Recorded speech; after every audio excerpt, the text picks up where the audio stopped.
One of the things too that we see over time is that people may have new challenges with words or with talking, with expressing themselves. So again, different than someone who has a nickname for everybody. Like that's just how they've always been.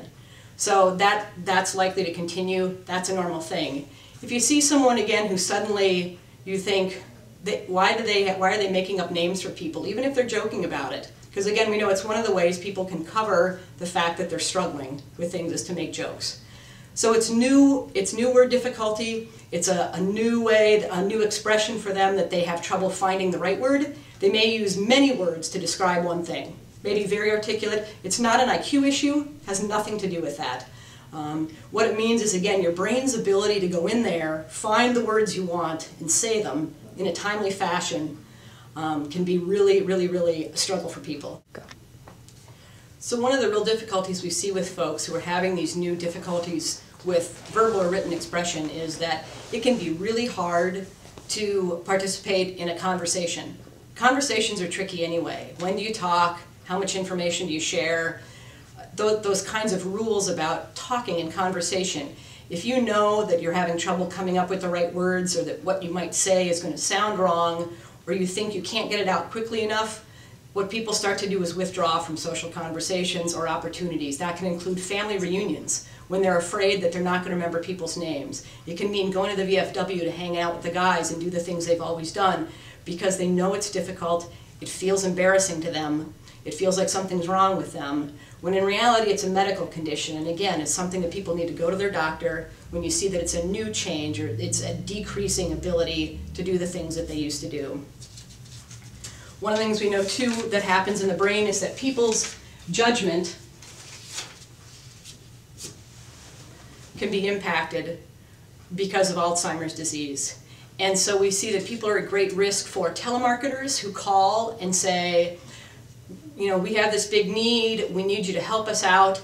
So again, they tap into the fact that people are good-natured and have kind hearts and want to give and want to be helpful. But if your judgment is impacted and you don't understand the difference, let's say, between $10 and $1,000, or you don't understand that when someone calls you on the phone, because they're tricky, and says, if you just send me $1,000, I can turn that into $10,000. If you maybe really need that money, or you're thinking that's a really good deal, and your ability to understand or ask questions and think critically about that puts you at great risk. This can also mean, again, for people who are driving, that they may not have the ability to determine on their own, are they still okay to drive? And again, one of the biggest challenges we know for all of us as we think about aging is, how long will I be able to drive? Because that's really our key to independence. But if in fact you haven't talked to your family ahead of time to say, here's the line, after I cross this line it's okay for you to say, to take my keys or take my car, because people, again, because of this disease, they may not be able to make their own decisions about their money, about their car, about where they're going to live, and so safety first. This really is, again, about making sure, making a plan together as soon as possible as a family and an individual so that you can be safe and people around you can be safe if in fact this disease sneaks up on you and your judgment gets impacted. So like I said, again, along with the difficulty with the social interactions of not being able to find the right words or not knowing what to say, but so it's not uncommon for us to hear families say they're so unmotivated, they just sit there, because that's exactly what it looks like. That someone, again, who may have been out putzing in the garage for hours in their retirement, I've had a lot of wives say, oh gosh, I wish he would go back and putz out in the garage. But he just sits there, I don't understand. Or husbands who say, you know, my wife was just this great cook and now she just kind of stands there in the kitchen, or things get burned and I don't understand. So again, because of the loss of the ability to understand purpose, order, and function of objects. And so one of the things we know that our brains help us do is understand what the purpose is of an object, and then understand what the order is of things that we're supposed to use, and then what the function is overall of all of those objects, and the function of what it is we're going to do. As people lose that ability, again, the things that they really enjoyed doing, whether that was snow blowing or whether it was building models or whether it was building birdhouses or cooking and intricate, blah, blah, blah, blah, blah. And a person's ability to understand really detailed recipes those things again can be impacted. Now people can still do those things, but they might need somebody to help them. They might need somebody to say, here, I'll read the recipe card.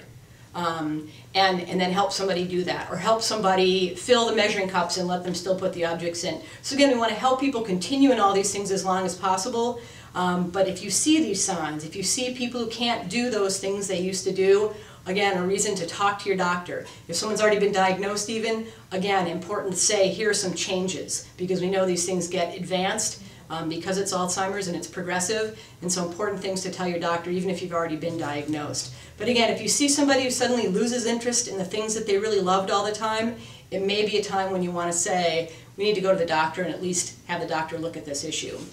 The last sign that we encourage people to look at really is about what we see with people's changes in mood and personality. And so again, we know that our brain has a huge impact on our personality. It has a huge impact on how we look at the world and view the world.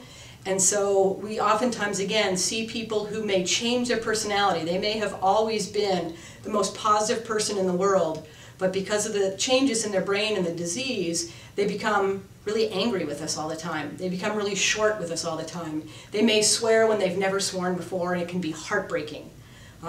We also, on the flip side, see people who were really never very nice people to begin with, who suddenly are very cheery and very grateful that people are around, they're very positive. Sometimes that even can have a negative impact on families if you're still struggling with your experiences from growing up with this person who never was very nice to begin with. But again, any change, personality, ability, functioning, things you like to enjoy, anything changes like that are always important to go to your doctor, especially after 65, when 1 in 8 people in this country will have Alzheimer's, and especially after 85, when 1 in 2 of us will have Alzheimer's disease.